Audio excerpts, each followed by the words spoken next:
2025년 12월 14일 한국은행이 전 세계 금융계를 놀라게 한 발표를 했습니다. 뱅크런에 대응하기 위한 긴급 대출 메커니즘을 가동한 것입니다. 뱅크런이 무엇입니까? 사람들이 공황 상태에 빠져 한꺼번에 은행으로 몰려가 돈을 인출하는 것입니다. 신뢰가 소문보다 더 빨리 무너지는 것입니다. 하지만 잠깐만요. 한국은 여전히 세계 10위 경제 대국 아닙니까? GDP는 꾸준히 성장하고 있지 않습니까? 삼성, 현대 같은 대기업들이 여전히 국제시장을 주름잡고 있지 않습니까? 그런데 왜 이렇게 최악의 시나리오를 준비하는 걸까요? 이렇게 상상해 보십시오. 한 운전자가 고속도로에서 시속 120km로 달리고 있습니다. 그의 입은 승객들에게 말합니다. 걱정 마세요. 다 괜찮습니다. 하지만 그의 눈은 엔진 온도계에서 떠나지 않습니다. 오른손은 소화기를 꽉 쥐고 있습니다. 그리고 트렁크에는 이미 낙하산을 준비해뒀습니다. 당신은 그의 말을 믿겠습니까? 더 이상한 건 불과 6일 전인 12월 8일, 바로 이 한국은행이 국채를 사들이기 위해 1조 5천억 원을 풀었다는 것입니다. 1조 5천억 원은 약 11억 달러에 해당합니다. 어마어마한 금액입니다. 일주일도 안 되는 사이에 그들은 돈을 풀면서 동시에 붕괴 대비책을 마련한 것입니다. 이것은 경제 건전성을 자신하는 기관의 행동이 아닙니다. 이것은 환자를 살리려 애쓰면서도 가족에게 병세가 얼마나 심각한지 알리고 싶지 않은 의사의 행동입니다. 그렇다면 한국 경제라는 기계 내부에서 실제로 무슨 일이 벌어지고 있는 걸까요? 그리고 더 중요한 건 긴밀하게 연결된 금융세계에 살고 있는 우리의 지갑에 어떤 영향을 미치는가입니다. 이 기계를 본격적으로 해부하기 전에 이 내용이 유익하다면 좋아요와 구독을 눌러주십시오. 다음 분석을 놓치지 않으실 수 있습니다. 금융 지식은 다가오는 폭풍 속에서 당신의 가족을 지켜줄 방패가 될 수 있습니다. 무슨 일이 일어나고 있는지 이해하려면 먼저 한국은행이 자주 사용하는 용어 하나를 설명해야 합니다. 바로 RP, 환매 조건 부채권, 영어로 리퍼처스 어그리먼트입니다. 복잡하게 들리시죠? 하지만 사실 아주 간단합니다. 5억 원짜리 롤렉스 시계가 있다고 상상해 보십시오. 급하게 돈이 필요하지만 완전히 팔고 싶지는 않습니다. 전당포에 가져가면 그들은 4억 원을 빌려주고 시계를 담보로 잡습니다. 일주일 후 4억 2천만 원을 가져가서 찾아옵니다. 원금 4억에 이자 2천만 원입니다. 한국은행의 RP도 정확히 이렇게 작동합니다. 시중은행들이 국채를 한국은행에 맡기고 현금을 받습니다. 짧은 기간이 지나면 약간 더 높은 가격에 그 채권을 다시 사들입니다. 이론적으로 이건 그저 단기 대출입니다. 돈이 나갔다 들어옵니다. 걱정할 게 없습니다. 하지만 여기에 문제가 있습니다. 경제를 자전거 타이어라고 상상해 보십시오. 평소에는 타이어에 적당히 바람이 차 있어서 자전거가 부드럽게 달립니다. 하지만 타이어에 구멍이 나서 계속 바람이 빠지면 어떻게 됩니까? 계속 바람을 넣어야 합니다. 넣으면 빠지고, 또 넣으면 또 빠지고. 한국은행이 정확히 이 일을 하고 있습니다. 그들은 계속 시스템에 돈을 주입하고 있습니다. 돈이 계속 새어나가기 때문입니다. 부실 채권을 통해, 실패한 부동산 프로젝트를 통해, 외국인 투자자들의 신뢰 상실을 통해, 그리고 여기 저를 잠 못 들게 하는 숫자들이 있습니다. 2025년 초 한국은행의 RP 잔액은 약 0.5조 원이었습니다. 2분기에는 2조 원으로 늘었습니다. 3분기에는 4.5조 원으로 뛰었습니다. 그리고 4분기에는 6.5조 원에 달한 것으로 추정됩니다. 8개월 만에 풀린 돈이 13배로 늘었습니다. 하지만 이제 무서운 부분입니다. 경제학의 통화승수라는 개념이 있습니다. 영어로 머니 멀티플라이어입니다. 한국은행이 1원을 시스템에 주입하면 그 돈은 가만히 있지 않습니다. A은행이 대출해주고, 대출자가 B은행에 예금하고, B은행이 또 대출해주고, 이렇게 계속 돌아갑니다. 한국에서 평균 통화 승수는 약 14배입니다. 즉, 처음 1조 원이 경제에서 14조 원의 효과를 만들어낸다는 뜻입니다. 이제 간단한 계산을 해봅시다. RP 잔액 6.5조 원 곱하기 14는 91조 원입니다. 직접 채권 매입 1.5조 원 곱하기 14는 21조 원입니다. 합계는 112조 원입니다. 가장 보수적으로 잡아도 80조 원 이상의 새 돈이 시스템에 풀린 것입니다. 80조 원이 얼마나 되는지 아십니까? 쉽게 비교해 드리겠습니다. 서울에서 가장 비싼 땅인 강남구의 모든 아파트를 살 수 있는 금액입니다. 그렇다면 이렇게 많은 돈을 풀면 무슨 일이 일어나야 할까요? 첫째, 금리가 내려야 합니다. 돈이 많으면 돈이 싸지니까요. 둘째, 부동산이 올라야 합니다. 유동성이 풍부하니까요. 셋째, 주식이 올라야 합니다. 돈이 시장으로 흘러드니까요. 그런데 실제로는 어떻습니까? 서울 부동산은 올랐습니다. 맞습니다. 주식도 안정적입니다. 하지만 금리는요? 금리는 오히려 오르고 있습니다. 이것은 극히 이상한 신호입니다. 타이어에 계속 바람을 넣는데 타이어가 빵빵해지기는커녕 더 쪼그라드는 것과 같습니다. 이것은 한 가지만 의미할 수 있습니다. 타이어의 구멍이 당신이 넣는 바람보다 훨씬 크다는 것입니다. 시장이 우리에게 말하고 있습니다. 풀린 돈이 경제의 구멍을 메우기에 충분하지 않다고. 그리고 더 중요한 건 국제 투자자들이 신뢰를 잃고 있다는 것입니다. 누군가에게 돈을 빌려주는데 갚을 수 있을지 의심된다면 더 높은 금리를 요구하지 않겠습니까? 그것이 정확히 지금 한국에서 일어나고 있는 일입니다. 그렇다면 돈은 다 어디로 갔습니까? 왜 이렇게 많이 풀었는데도 경제는 여전히 목마른 걸까요? 이 질문에 답하려면 많은 한국인들이 악몽처럼 여기는 용어에 대해 이야기해야 합니다. 바로 PF, 프로젝트 파이낸싱입니다. PF가 무엇입니까? 간단히 말해 미래 기대에 기반해 부동산 프로젝트를 짓기 위해 빌려주는 돈입니다. 건설 회사가 50층짜리 아파트를 짓고 싶어 합니다. 돈도 없고 땅도 완전히 확보되지 않았지만 멋진 설계도와 약속이 있습니다. 완공되면 아파트가 이 가격에 팔릴 거고 수익은 이만큼 날 겁니다. 은행은 설계도를 보고 약속을 믿고 대출해 줍니다. 부동산 시장이 오를 때 이 모델은 완벽하게 작동합니다. 완공하고 다 팔고 빚 갚고 모두가 돈을 법니다. 하지만 시장이 하락하면요. 매수자가 사라지면요. 아파트를 다 지었는데 아무도 거들떠보지 않으면요. 그때 PF 대출은 경제라는 몸속의 악성 종양이 됩니다. 의학적 비유를 써서 쉽게 설명해 드리겠습니다. 2022년 한국 경제는 종양이 발견된 환자와 같았습니다. 이 단계에서 종양은 아직 작았습니다. 의사가 수술로 제거할 수 있었습니다. 좀 아프고 피도 좀 흘리지만 환자는 회복될 수 있었습니다. 하지만 의사, 즉 정부와 한국은행은 다른 길을 택했습니다. 그들은 말했습니다. 괜찮아요. 진통제 드세요. 종양이 알아서 줄어들 겁니다.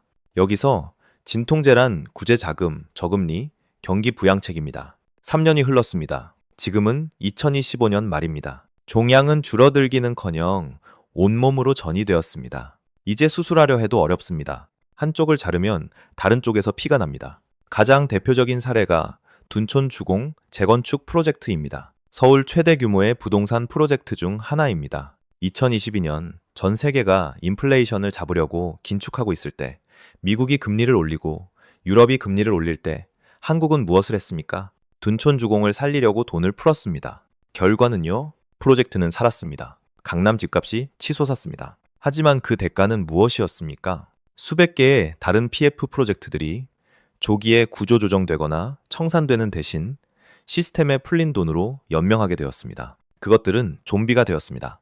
살아있지도 죽어있지도 않습니다. 그냥 거기 누워서 경제의 피를 빨아먹고 있습니다. 건설 회사들은 원금을 갚지 못하고 이자만 갚습니다. 해가 지나고 해가 지나며 이자 위에 이자가 쌓입니다. 지금은 많은 프로젝트가 이런 상태에 빠졌습니다. 땅을 팔아도 빚을 갚기에 부족합니다. 그리고 한국은행이 푼 80조 원은요, 대부분 이 좀비 환자들이 빨아들였습니다. 미국이 2008년 금융위기를 어떻게 처리했는지와 비교해 보십시오. 리먼 브라더스가 무너졌을 때 미국 정부는 무엇을 했습니까? 파산하게 뒀습니다. 아팠냐고요? 많이 아팠습니다. 시장이 흔들리고 수백만 명이 일자리를 잃었습니다. 하지만 그들은 분명히 구분했습니다. 살릴 수 있는 건 살리고 살릴 수 없는 건 죽게 놔뒀습니다. 단기적 고통을 받아들이고 장기적 회복을 택했습니다. 2025년 한국은 정반대입니다. 모든 걸 살리려 합니다. 아무도 죽으면 안 됩니다. 결과는 모두가 기력이 없고 건강한 사람들이 아픈 사람들을 먹여 살리는 비용을 부담합니다. 한국 소셜미디어에서 이런 댓글을 봤습니다. 그들은 우리의 땀으로 서울 부동산을 살렸다. 거기 집 살 돈이 절대 없을 평범한 노동자들의 땀으로.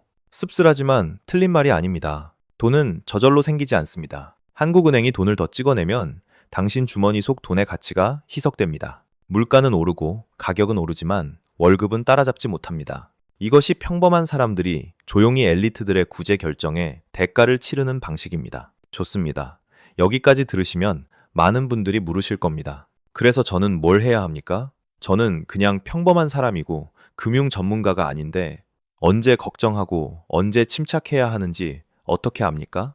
이것이 오늘 영상에서 가장 중요한 부분입니다. 경제학 학위 없이 복잡한 재무보고서를 읽지 않고도 직접 추적할 수 있는 5가지 지표를 알려드리겠습니다. 첫 번째 지표, 10년 만기 국채금리입니다. 이 지표가 왜 중요할까요? 한 나라의 건강을 재는 체온계와 같기 때문입니다. 국제 투자자들이 경제를 신뢰하면 낮은 금리로 기꺼이 빌려줍니다. 하지만 우려하면 위험을 보상받기 위해 더 높은 금리를 요구합니다. 한국의 경우 주시해야 할 기준은 3.5%입니다. 이것이 레드라인입니다. 10년 만기 국채 금리가 3.5%를 넘으면 외국인 투자자들이 신뢰를 잃고 자본을 빼려 한다는 신호입니다. 이 지표를 어디서 확인합니까? 아주 간단합니다. 구글에서 코리아 10이어 본드 일드라고 검색하면 바로 나옵니다. 3.4%에 가까워지면 준비를 시작하십시오. 3.5%를 넘으면 행동하십시오. 3.7%에 닿으면 비상 모드입니다. 두 번째 지표, 원달러 환율입니다. 이건 평범한 사람들이 가장 쉽게 추적할 수 있는 지표입니다. 모든 경제 뉴스에 나오니까요. 환율은 한 나라의 통화가 강한지 약한지 알려줍니다. 환율이 오르면 자국 통화가 미국 달러 대비 가치를 잃고 있다는 뜻입니다. 한국 원화의 경우 기억해야 할 3가지 기준점이 있습니다. 1,500원. 이것이 첫 번째 경고 기준입니다. 이 선에 닿으면 수입품 가격이 급격히 오르기 시작합니다.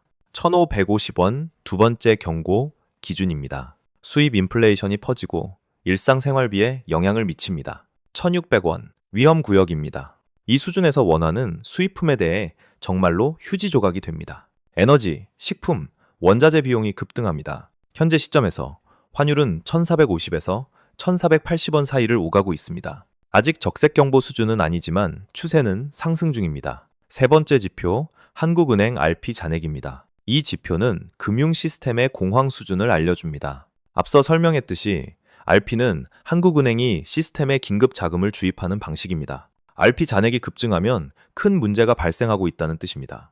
주시해야 할 기준입니다. RP 잔액이 매달 2조 원 이상 증가하면 불안정 신호입니다. 매달 3조 원 이상 증가하면 투자 포트폴리오를 재검토해야 합니다. 특히 부동산을 매달 5조 원 이상 증가하면 비상 모드입니다. 현금과 유동성 높은 자산 보유를 우선시하십시오. 이 정보는 한국은행 웹사이트나 블룸버그, 로이터 같은 금융 뉴스 사이트에서 찾을 수 있습니다. 네 번째 지표, 예금자 보호 한도입니다. 이건 기본 지식이지만 많은 사람들이 모르거나 잘못 기억하고 있습니다. 한국의 현재 예금자 보호 한도는 각 은행별로 예금자 1명당 1억 원입니다. 이전에 5천만 원에서 올랐습니다. 이게 무슨 뜻입니까? 3억 원이 있다면 한 은행에 다 넣는 대신 3개의 다른 은행에 나눠서 각각 1억 원씩 넣어야 합니다. 그렇게 하면 무슨 일이 생겨도 당신의 모든 돈이 보호됩니다. 이것이 위험 관리의 기본 원칙입니다. 모든 달걀을 한 바구니에 담지 마십시오. 다섯 번째 지표, 뱅크런 신호입니다. 이것은 보고 싶지 않은 마지막 지표이지만 대비하려면 알아야 합니다. 특별히 주의해야 할 3가지 유형의 뉴스가 있습니다. 첫째, 저축은행에서 대규모 인출이 발생했다는 뉴스입니다. 저축은행은 보통 시스템에서 가장 약한 고리입니다. 둘째, 금융감독원이 금융기관에 긴급 검사를 실시했다는 뉴스입니다. 규제기관이 급습 검사를 시작하면 무언가를 우려하고 있다는 뜻입니다. 셋째, 은행들이 현금 인출을 제한하거나 거래 처리 시간을 늘렸다는 뉴스입니다. 이것은 유동성이 고갈되고 있다는 신호입니다. 이 신호 중 하나라도 보이면 즉시 행동하십시오. 예금을 분산하고 현금과 외화를 집에 보관하고 장기 투자를 재검토하십시오. 흥미로운 이야기를 하나 들려드리겠습니다. 2024년 전설적인 투자자 워런 버핏이 많은 사람들을 놀라게 한 일을 했습니다. 그는 주식을 일부 팔고 기록적인 현금을 보유했습니다. 3,200억 달러 이상입니다. 평생 장기 투자를 믿어온 사람이 왜 그렇게 많은 현금을 보유했을까요? 그는 시장이 과열되고 위험이 쌓일 때 가장 현명한 일은 기다리는 것임을 이해하기 때문입니다. 현금은 많은 수익을 내지 않지만 시장이 조정될 때 기회를 잡을 수 있는 유연성을 줍니다. 이것이 중요한 교훈입니다. 불안정한 시기에 승자는 가장 많이 버는 사람이 아닙니다. 가장 적게 잃는 사람입니다. 위의 분석을 바탕으로 2020년과 그 이후에 일어날 수 있는 2가지 시나리오를 제시하겠습니다. 첫 번째 시나리오, 계속 버티며 구조조정을 미루는 것입니다. 이것이 정부와 한국은행이 따르고 있는 것처럼 보이는 시나리오입니다. 계속 돈을 풀고 계속 구제하고 시장이 스스로 회복하길 바랍니다. 2026년 상반기 국민연금이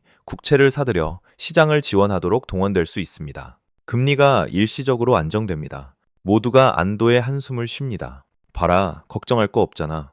하지만 2026년 하반기 국민연금 재원이 바닥나고 외국인 투자자들이 계속 자본을 빼면 환율이 1,500원을 넘을 수 있습니다. 2027년이 되면 PF 대출들이 줄줄이 터지기 시작하면 한국판 SVB를 목격할 수 있습니다. 2023년 미국의 실리콘밸리 은행처럼 하나 이상의 중견은행이 무너지는 것입니다. 최악의 시나리오는요, 환율이 1,600에서 1,700원에 도달합니다. 수입 인플레이션이 폭발합니다.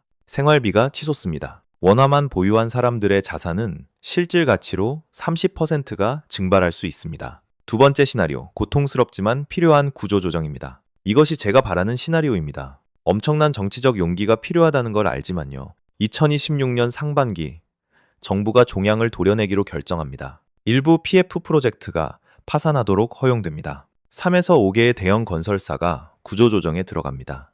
서울 부동산이 10에서 15% 조정됩니다. 아프냐고요? 매우 아픕니다.